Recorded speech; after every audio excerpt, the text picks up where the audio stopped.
রাসূলুল্লাহ সাল্লাল্লাহু আলাইহি ওয়াসাল্লাম একবার খুব আফসোস করছিলেন। তিনি যখন শুনতে পেলেন যে বনি ইসরায়েলের অনেক অনেক লোক হাজার বছর হায়াত পেত, তারা শত শত বছর ইবাদত করত, শত শত বছর তারা জিহাদ করত, তখন তিনি আফসোস করে বললেন, হায় রে, আমার শেষ সময়ের উম্মতের কি হবে?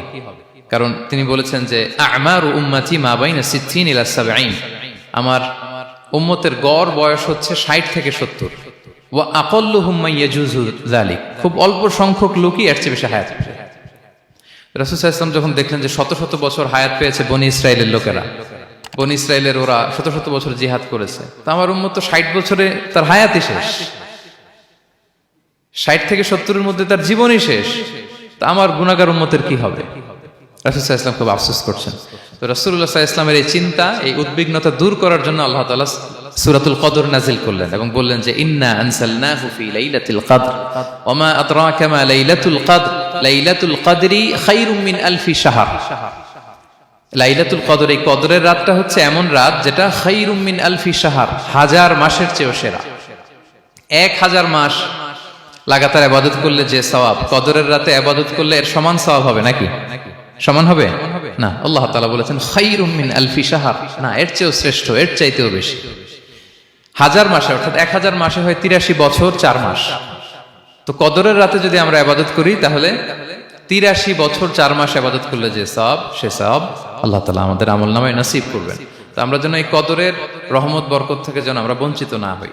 তো রাসূল সাল্লাল্লাহু আলাইহি ওয়াসাল্লামকে সান্ত্বনা দেওয়ার জন্য যে হে নবী, আপনি চিন্তিত হবেন না, বনি ইসরায়েলের অনেক লোক হাজার বছর হায়াত পেয়েছে, শত শত বছর ইবাদত করেছে, জিহাদ করেছে, তারা হায়াত পেয়েছে বেশি কিন্তু তারা কদর পায়নি।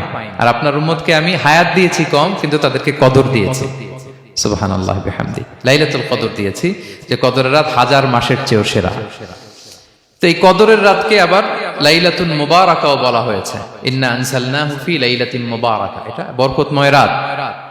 ফিহা ইউফরাকু কুল্লু আমরিন হাকিম, সব বিজ্ঞচিত প্রাজ্ঞচিত বিষয়ের ফয়সালা হয়।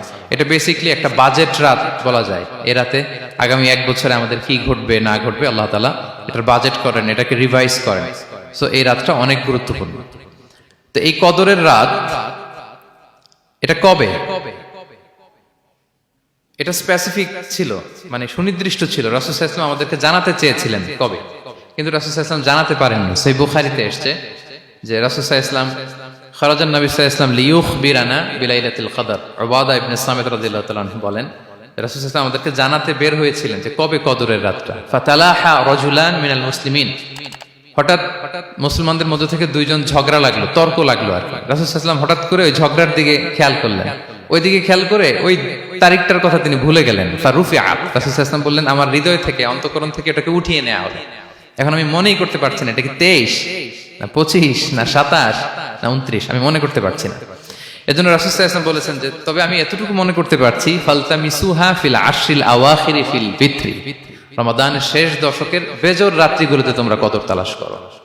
বেজর রাতে যদি তোমরা কদর তালাশ করো তাহলে এই কদর সুনিশ্চিতভাবে তোমরা পাবে।